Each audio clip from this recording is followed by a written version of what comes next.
आज के इस वीडियो में हम बात करेंगे फार्माकोलॉजी फर्स्ट के बारे में, जिसमें हम आज कवर करेंगे यूनिट फर्स्ट। यूनिट फर्स्ट में हमारे टॉपिक हैं जिसमें आता है जनरल फार्माकोलॉजी। इसके अंतर्गत सबसे पहले आता है इंट्रोडक्शन टू फार्माकोलॉजी, यानी जो फार्माकोलॉजी होती है उसमें क्या क्या चीज़ें आती हैं। उसमें हम सबसे पहले तो हम डिफिनीशन के बारे में बात करेंगे। तो आइए देखते हैं कि इसकी डिफिनीशन क्या होती है। It is the branch of science. Pharmacology जो होती है वो साइंस की ब्रांच होती है date deals with the study of drug, जिसमें हम क्या करते हैं कि किसी भी ड्रग की स्टडी करते हैं। दियर सोर्स मतलब उस ड्रग को हम कहाँ से लेते हैं, कैसे काम करती है, केमिकल प्रॉपर्टी, उसकी प्रॉपर्टी क्या है, किस चीज़ में यूज होगी, मतलब कि बायोलॉजिकल इफेक्ट और उसके क्या क्या इफेक्ट हैं, क्या उसके साइड इफेक्ट हैं, एंड मैकेनिज्म ऑफ एक्शन, यानी दवा शरीर के अंदर कैसे काम करती हैं ऑन लिविंग ऑर्गेनिज्म, जो भी जीवित प्राणी होते हैं उन पे हम ये सारी चीज़ें करके देखते हैं। अब देखेंगे फार्माकोलॉजी कितने पार्ट में डिवाइडेड है। तो फार्माकोलॉजी जो होती है वो 2 पार्ट में मेनली डिवाइडेड होती है। इसमें सबसे पहले क्या होता है, एक फार्माकोडायनेमिक होता है, दूसरा होता है फार्माकोकाइनेटिक।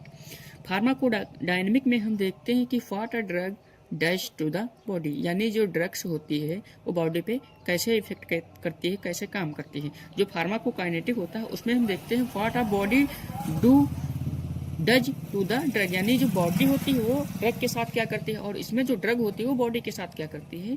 इसमें दोनों में यही एक डिफरेंस होता है।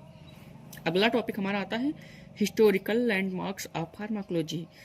इस टॉपिक को हमने स्किप कर दिया है क्योंकि ये टॉपिक मेनली पेपर में नहीं पूछा जाता, इसलिए हमने इसको छोड़ दिया। अगर आप लोगों को पढ़ना है तो इसके बारे में आप पढ़ सकते हैं कहीं से भी। अगला टॉपिक हमारा है scope of pharmacology.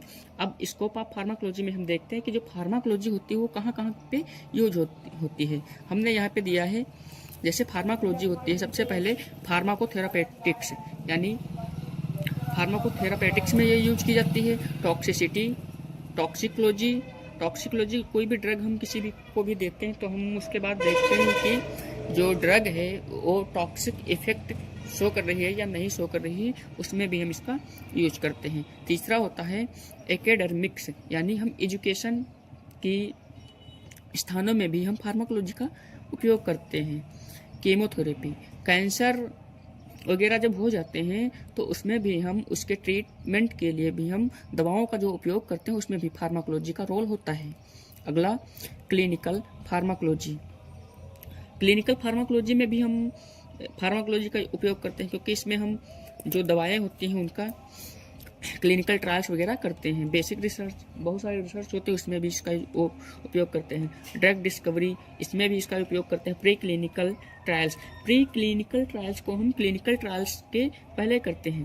Pre clinical trials में जो टेबलेट्स होती हैं उनको हम सबसे पहले जानवरों को देते हैं, फिर उसके बाद हम देखते हैं कि इसका रिस्पॉन्स क्या है।